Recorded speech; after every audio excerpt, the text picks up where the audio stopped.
এই কোঅর্ডিনেট সিস্টেমটা কি, আমরা 2D কার্টেসিয়ান কোঅর্ডিনেট সিস্টেমে দেখলাম এক্স আর ওয়াই দুটো কোঅর্ডিনেট দিলে আমি একটা পজিশনকে স্পেসিফাই করতে পারি।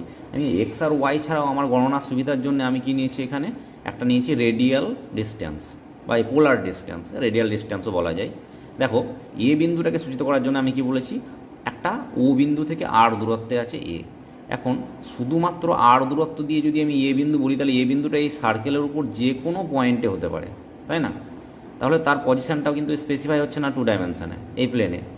তাহলে এর পজিশানটা স্পেসিফাই করতে গেলে আমি কি করছি, আর একটা অ্যাঙ্গেল নিচ্ছি যে অ্যাক্সিসের সঙ্গে থাকবে আর কি অ্যাঙ্গেলটা। তাহলে এই অ্যাঙ্গেল এবং এই রেডিয়াল ডিস্টেন্স এই দুটোকে যদি আমি বলি, তাহলে এ প্লেনে এ কিন্তু একটা নির্দিষ্ট জায়গা পেয়ে গেল।